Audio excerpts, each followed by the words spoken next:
Doctor Yunus সরকার রাজনীতি করছেন না, রীতিমতো অপরাজনীতি করছেন। অথচ এই সরকারের রাজনীতিও করার কথা ছিল না। এটা একটা অন্তর্বর্তীকালীন সরকার, নিরপেক্ষ সরকার। এই ডক্টর ইউনূসই ডেইলি স্টার সম্পাদক মাহফুজ আনামের সাথে ইন্টারভিউতে বলেছিলেন বছরখানেক আগে, তারা ফ্যাসিলিটেটর, কোনো শাসক নন। সেই ইউনূস সরকার এখন এমন অবস্থান নিচ্ছেন, দেশের জন্য, ভবিষ্যৎ রাজনৈতিক পরিমণ্ডলের জন্য ঝুঁকি তৈরি করছেন। আমরা খেয়াল করছি বিএনপিকে তাদের কিছু দাবি মানানোর জন্য একটা নেক্সাস তৈরি হয়েছে। নেক্সাস তৈরি হতেই পারে রাজনৈতিক দলগুলোর মধ্যে, জামায়াতে ইসলামী, এনসিপি, ইসলামী আন্দোলন সহ আরও কিছু দল। সমস্যা হচ্ছে এর সাথে ঐক্যমত্য কমিশন এবং সরকারও জড়িয়ে পড়ছে। এটা ভয়ঙ্কর। এবং ঐক্যমত্য কমিশন মানে এটার দায় প্রধান উপদেষ্টা ডক্টর ইউনূসের। কেউ বলবেন যে তিনি ঠিকঠাক মতো বৈঠকগুলোতে ছিলেন না, কয়েকটা এক ধরনের সৌজন্যমূলক 2-3টা বৈঠকে ছিলেন, কিন্তু সর্বশেষ তিনি নিজে বসে অন্যান্য সদস্যদের সাথে এই বাস্তবায়নের যে সুপারিশ, জুলাই সনদ বাস্তবায়নের যে সুপারিশ, সেটা পাস করেছেন আগের দিন। সেটা তিনি চেয়ার করেছেন, তিনি সেখানে স্বাক্ষর করেছেন। কেন বলছি অপরাজনীতি? আসলে বিএনপি প্রতি আমি ধারণা করি যে প্রধান দাবি এখন বিএনপি আপার হাউসের পিয়ারটা মেনে নিক। আমি বহুবার বলেছি বিএনপি যেভাবে আপার হাউস করতে চায় এটা লজিকলি সঠিক না, কোনোভাবেই না। আমিও মনে করি না এটা সঠিক সিদ্ধান্ত হয়েছে। কিন্তু সমস্যাটা হচ্ছে বিএনপি এই সিদ্ধান্তটা নিয়েছে, প্রচুর সমালোচিত হয়েছে, তারপরও সেই সিদ্ধান্তটা নিয়েছে। এখন চাপ তৈরির জন্য নানান কিছু তৈরি করছে সরকার, যাতে বার্গেইন করতে পারে। জামাতকে মাঠে নামিয়ে দিয়েছে, তুমি লোয়ার হাউসের পিয়ার চাও, তুমি গণভোট নভেম্বরে চাও, এগুলোতে ছাড়। তারপর তুমি এগুলোতে ছাড় দিলে বিএনপিকে বলা হবে আচ্ছা ঠিক আছে, নভেম্বরে না, ইলেকশনের দিন এটা হবে, গণভোট হবে, কিন্তু তোমাকে এটা মেনে নিতে হবে, তুমি আপার হাউস পিয়ার তুমি মানবে না। এমনকি শুধু সেটা না, নোট অফ ডিসেন্ট ছাড়া গণভোটের একটা চাপ তৈরির চেষ্টা আছে। যদি বিএনপি আপার হাউস পিয়ার মেনে নেয়, সম্ভবত তখন নোট অফ ডিসেন্ট সহ গণভোট যাবে। বিএনপিকে এটা নিয়ে আলোচনা করা যেতে পারে, কিন্তু যে পদ্ধতিতে ঠ্যাক দেওয়া হচ্ছে এটা ভয়ঙ্কর। এবং ঠ্যাক দেওয়ার নতুন নতুন সব কলা কৌশল হয়েছে বলে আবার একটা ভিডিও করতেছে, যে কারণে বলছে খুবই বাজে অপরাজনীতি করছে সরকার। আমরা এর আগে নিউজ দেখেছিলাম যে ন্যাশনাল ইলেকশনের দিন গণভোট হবে, এটা নিয়ে উপদেষ্টা পরিষদ সিদ্ধান্ত নিয়েছে। আমরা পত্রপত্রিকার যথেষ্ট সোর্স থাকে, তারা এটার মাধ্যমে দিয়েছেন। এখন গতকাল এরকম খবর আমাদের সামনে এসে হাজির হয়েছে, গত পরশু। সেটা হচ্ছে গণভোট নিয়ে এবার উপদেষ্টাদের মতভিন্নতা, সমকাল লিখছে। এখানে বলছে, একটু আগে পড়ি, অন্তত 3 জন উপদেষ্টা এখানেই বলছে যে একসময় তারা সবাই রাজি হয়েছিলেন, এই যে সর্বশেষ যখন আলটিমেটাম দেওয়া হলো তখন তারা রাজি হয়েছিলেন, তারপর হঠাৎ করে পরে আবার বৈঠকে সেখান থেকে তারা সরে যাচ্ছেন। বলা হচ্ছে নির্বাচন কমিশনের সক্ষমতা থাকলে জাতীয় নির্বাচনের আগেও গণভোট করা যেতে পারে। তারা যুক্তি দিয়ে প্রশ্ন তোলেন গণভোট না হলে সংস্কার কীভাবে বাস্তবায়ন হবে। তারা বলেন বিশেষ করে পিআর পদ্ধতিতে সংসদের উচ্চকক্ষ গঠনের বিষয়টি সুরাহা করতে নির্বাচনের আগে গণভোট করা প্রয়োজন। ফেব্রুয়ারিতে সংসদ নির্বাচন নিশ্চিত করে এর আগে গণভোট দেওয়া যায় কিনা তা দেখা উচিত। পিআরে নির্বাচন মানে পিআর পদ্ধতি যদি আপার হাউস হয়, সেই ক্ষেত্রে গণভোট আগে হওয়া দরকার বলে একটা যুক্তি জামাতিদেরকেও দিতে দেখেছি। এখানে দুটো ইঙ্গিত আছে। একটা হলো তার মানে নোট অফ ডিসেন্ট ছাড়া কিন্তু আমি গণভোট দিয়ে দিচ্ছি, সেই ক্ষেত্রে পিআর যদি হাঁ হয়ে যায় তাহলে পিআর হবে আপার হাউস। সেক্ষেত্রে কেন আগে গণভোট হতে হয় বলছে, সেই ক্ষেত্রে জাতীয় নির্বাচনের আগে তালিকাটা দিয়ে দিতে হয়। যে আমরা যেভাবে যে পদ্ধতিতে করছি, এটা অনেক রকম পদ্ধতি আছে, নির্বাচনের পরও তালিকা দেওয়ার পদ্ধতি আছে, কিন্তু আগে দেওয়ার কথা হচ্ছে।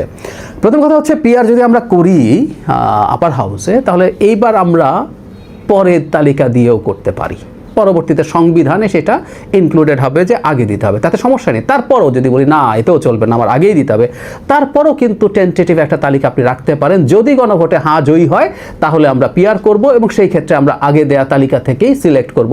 দলগুলো তাদের তালিকা দিয়ে দেবে। যদি গণভোটে হ্যাঁ হয়, যদি পিআরে সংসদ হয়, তালিকা তো থাকলোই, সমস্যার সমাধান করা যায়। কিন্তু এগুলো যেগুলো হচ্ছে এগুলো আসলে প্যাঁচ লাগানোর জন্য, ফাজলামো করার জন্য করা হচ্ছে, বুঝতে পারি।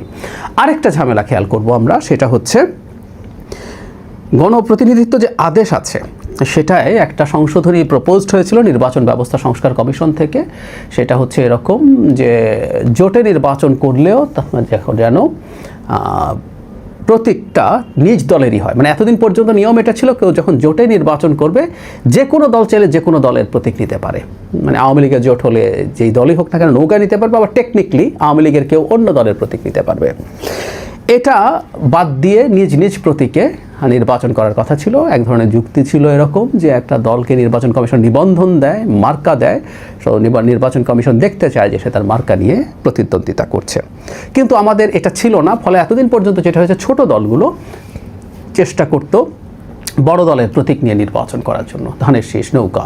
এমনকি আমি মনে করি জামাতের যদি জোট হয় নির্বাচনী, জামাতের দলের ছাদ পাখার বাইরে অন্য দলগুলো জামাতের প্রতীক নেওয়ার চিন্তা করতেও পারে, দাঁড়িপাল্লা নিয়ে নির্বাচন করতে পারে। আবার বড় দলেরও তার মার্কাটা দেওয়ার ইচ্ছে থাকে, কারণ সে ছোট দলগুলোকে যে মানে নমিনেশনগুলো ছাড় দিচ্ছে, যে আসনগুলোতে ছাড় দিচ্ছে, সেখানে তো সে ধানের শীষ দেবে না। কিন্তু যদি ধানের শীষ না পেয়ে অন্য মার্কা নিয়ে নির্বাচন করে, এটা খুবই কঠিন অন্য মার্কা নিয়ে জিতে আসা, কারণ অন্য মার্কা মানুষ অত চেনে না, বিশেষ করে কম শিক্ষিত বয়স্ক বৃদ্ধ মানুষদের জন্য এটা টাফ। তো বড় দল চায় আমরা একটু বিএনপিকে দিয়ে যদি বোঝাই, বিএনপিও চাইবে যারা যারা তাদের কাছ থেকে আসলে ছাড় পেয়েছেন তারা ধানের শীষ নিয়ে নির্বাচন করুক, তাতে ওই সিটগুলোতে তারা জিতে আসতে পারবেন। যদিও ওই সিটটা আসলে বিএনপির নামে হবে না, ওই সিটটা ওই সংশ্লিষ্ট দলের নামেই হবে, সংশ্লিষ্ট দলের নামে হবে। আমি রিপিট করছি, তার ভোটের পার্সেন্টেজ যেটা পাবেন সেটা ওই সংশ্লিষ্ট দলের পার্সেন্টেজ হবে। কেউ কেউ ভুল করেন যে এতে আপার হাউস যদি পিআর হয় তার তো রিপ্রেজেন্টেশন হবে না, কথাটা ভুল। ওই পার্সেন্টেজের ভোট তার নামে যুক্ত হবে। আর নমিনেশনের বাইরে, সমঝোতার বাইরে তারা যদি তাদের মার্কা নিয়ে আরও করে, সেগুলো তাদের ওখানে যুক্ত হয়ে যাবে।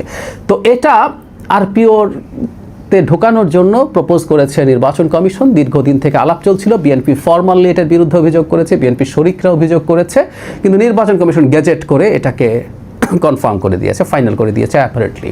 আমি এটাও একটা অপরাজনীতি মনে করি, কারণ আমার বিশ্বাস এটা যেহেতু অধ্যাদেশ যে কোনো সময় পাল্টে ফেলা যায়। আমাদের আইসিটি যে আন্তর্জাতিক অপরাধ আইন, যে ট্রাইব্যুনাল যে আইন আছে, সেটা এখন যেহেতু সংসদ নেই, অধ্যাদেশ জারি হয়েছে, ওটা তিনবার জারি করা হয়েছে নানান রকম সংশোধন করে। দলকে আপনার অনেক কিছু ছিল, কিন্তু দলের প্রশ্নটা বলি, দলের বিচার করা যাবে না বলে প্রথম হয়েছে দলের বিচার করা যাবে সাথে একটা শাস্তি দিয়ে, তারপর দলের বিচার করা যাবে না বলে আইন মানে অধ্যাদেশ পাশ হয়েছে।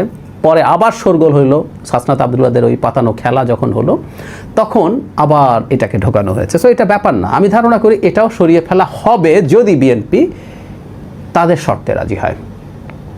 বিএনপির সামনে নেগোশিয়েট করে, এখন বিএনপিকে তো অনেক নেগোশিয়েট করতে হবে। বিএনপিকে গণভোট নির্বাচনের দিন নিতে হবে। এখন বলবে না, উপদেষ্টারা বলছে গণভোট আগেই হতে হবে, জামাত যা বলছিল ঠিক সেটা কিছু উপদেষ্টা বলছেন। তো এখন বিএনপিকে এটা নেগোশিয়েট করতে হবে ওই দিন নেওয়ার জন্য।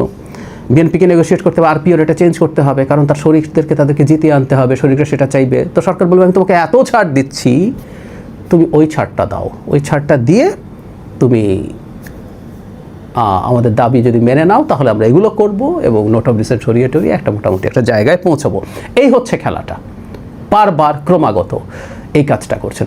আমরা ডক্টর ইউনূসের সরকারের কাছ থেকে এটা এক্সপেক্ট করি না।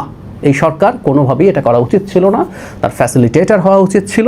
যতটুকু তিনি পারতেন নৈতিকভাবে অনুরোধ করে, কনভিন্স করে, সেটাই সবচেয়ে ভালো হতো। কিন্তু সরকার যে পদক্ষেপ নিচ্ছে, শেষ পর্যায়ে এসে ডক্টর ইউনূস তার গায়ে স্টিগমা লাগিয়ে যাচ্ছেন। ঐক্যমত্য কমিশনের ওই সুপারিশে মারাত্মক স্টিগমা লেগে গেছে।